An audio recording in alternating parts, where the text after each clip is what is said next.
for number 4, notice we have a coefficient on the inside in front of x. Anytime that happens, you have to factor that value out.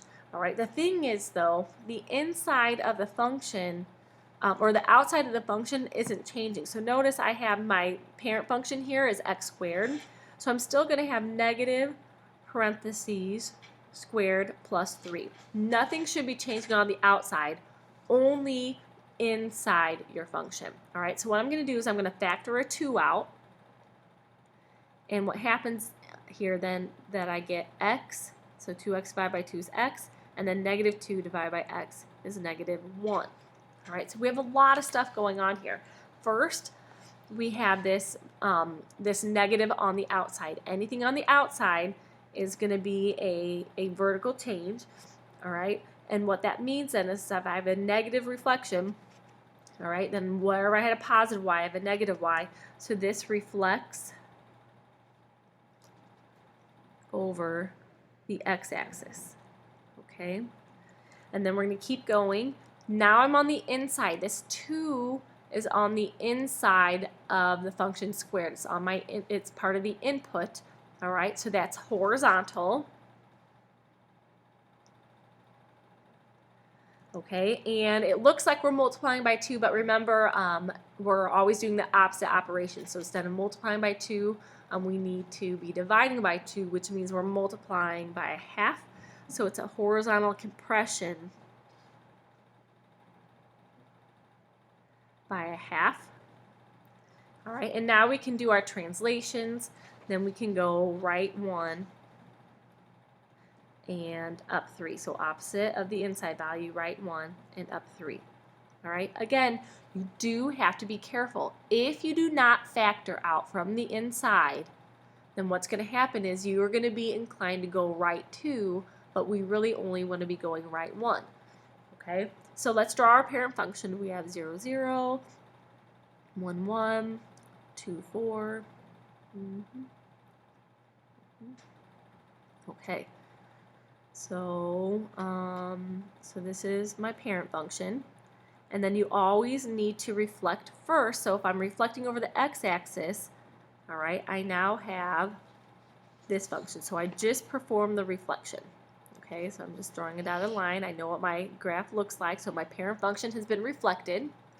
All right, I'm compressing by half the x values. So instead of going all the way right 1, I need to go half as far.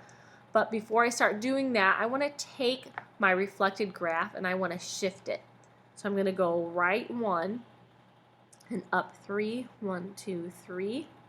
And instead of going right 1 down 1 and then right 2 down 4, my compression, I'm only going half as far down 1. So over a half down 1, and over 1 is going to take me down 4. 1, 2, 3, 4.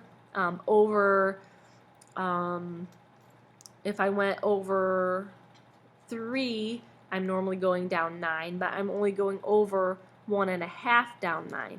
1, 2, 3, 4, 5, 6, 7, 8, 9. Okay, so then we have our reflected points here.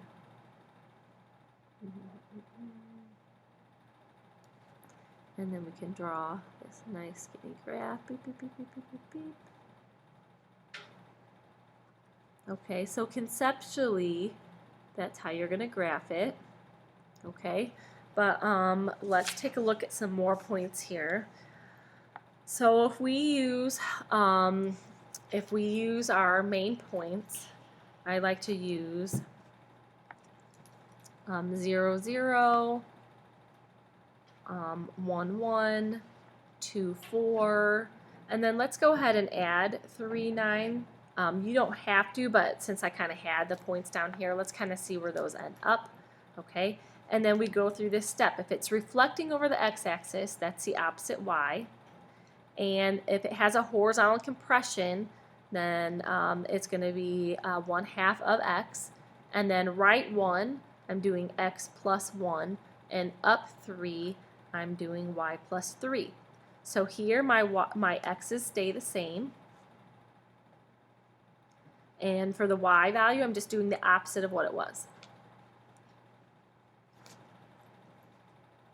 Okay, here my y values are the same, and I'm going to do half of what x was.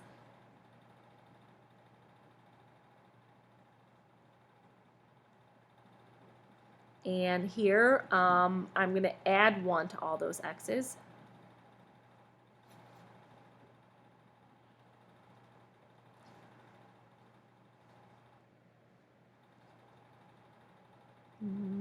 I add 1, that's 5 halves. And then here I'm going to add 3 to all the y's. So now the x's stay the same.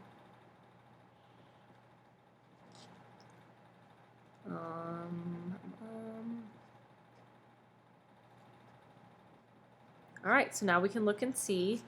All right, the point 1, 3, here's 1, 3. That was where I used to have 0, 0. So 0, 0 switched to 1, 3. And then I have 1 1/2, 2. So sure enough, 1 1/2, 2. So that's 3 halves, comma 2. And then we have 2, negative 1. So 1, 2, negative 1. And then we have 2 1/2, negative 6. So 2 1/2, down, there's 5, down 6. Okay, so you know, so you could always try to graph conceptually first to try and get in the habit, and then kind of check your points. Some of you might need to start with the points, but either way, you have a couple things to go off of to try and figure that out. Now, had you used these points, you do need to remember that these were only the right side of your quadratic, and that you need to have symmetry on the other side.